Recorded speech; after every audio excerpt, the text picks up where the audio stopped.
আসসালামু আলাইকুম। কেমন আছেন সবাই? আশা করি অনেক ভালো আছেন। আমিও আল্লাহর রহমতে ভালো আছি।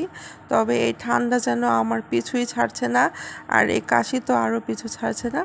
তো যাই হোক, আজকে হচ্ছে কচু চিংড়ির একটা বড়ার রেসিপি নিয়ে চলে এসেছি। তো ফার্স্টে হচ্ছে আমি এখানে চিংড়ি মাছটা ধুয়ে পরিষ্কার করে নিয়েছি একটা বোলের মধ্যে। দেন হচ্ছে এখানে কিছু পেঁয়াজ কুচি আমি দিয়ে দিয়েছি। পেঁয়াজটা একটু বেশি পরিমাণে দেওয়ার চেষ্টা করবেন। এরপর হচ্ছে এখানে আমি কিছু পরিমাণ কাঁচামরিচ এবং ধনেপাতা আমি কুচি করে রেখেছি, সেটাও এখানে আমি দিয়ে দিলাম।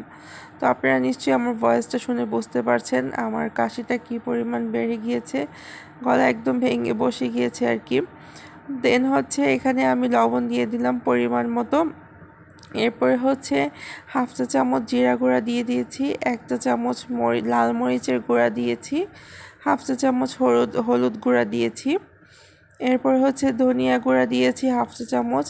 আর ম্যাগি স্বাদে ম্যাজিক যে মশলাটা আছে সেটা সম্পূর্ণ একটা প্যাকেট আমি এখানে ব্যবহার করেছি। আর এটা কিন্তু একটু ঝাল হয়ে থাকে। দেন হচ্ছে এখানে আমি পরিমাণ মতো আদা এবং রসুন বাটা দিয়ে দিয়েছি।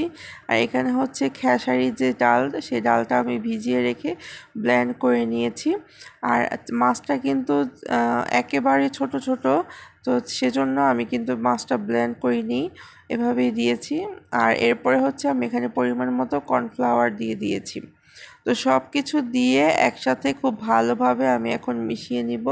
আর মেশানোর কাজটা যত ভালোভাবে করবেন আপনার খাবারের স্বাদ তত ভালোভাবে বাড়বে। তো আপনি যদি আমার চ্যানেলটি নতুন হয়ে থাকেন অবশ্যই আমার চ্যানেলটি সাবস্ক্রাইব করে দিবেন, পাশে থাকা বেল আইকনটি প্রেস করে দিবেন।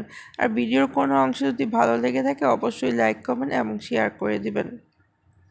তো কথা বলতে বলতে আমি কিন্তু যে মিশ্রণটা ডালের এবং মাছের যে মিশ্রণটা সেটা খুব ভালোভাবে মেখে নিচ্ছি। আর এই মাখার কাজটা আমি সবসময় আর কি হাত দিয়ে করার চেষ্টা করি, আমার কাছে ভালো লাগে। তো এর পাশে আমি চুলার মধ্যে একটা প্যান বসিয়ে দিয়েছি এবং তেলও গরম করে নিয়েছি। তো বিসমিল্লাহ বলে আমি একটা একটা করে এই বড়া আমি গরম তেলে দিয়ে দিব। তো আমি হচ্ছে একদম মিডিয়াম আঁচে ভাজবো, বেশি চুলার পাওয়ারটা বেশি দিয়ে ভাজতে যাবে না, দেখা যাবে বড়াটা কিন্তু উপর দিয়ে হবে, ভিতরে কিন্তু কাঁচা থেকে যাবে। তো আমি এই সবগুলো বড়া হচ্ছে আমি মিডিয়াম আঁচে ভেজে নেব। তো বড়ার এক পাশ হয়ে গিয়েছে, দেন হচ্ছে আমি আরেক পাশ উল্টিয়ে দিচ্ছি।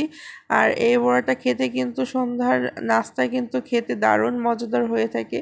আপনারা চাইলে এখানে মিডিয়াম সাইজের যে চিংড়ি মাছটা আছে সেটাও এখানে কিন্তু লাস্টের দিকে ব্যবহার করে মেখে নিতে পারেন, সেটা দিলেও কিন্তু খুব মজা লাগে।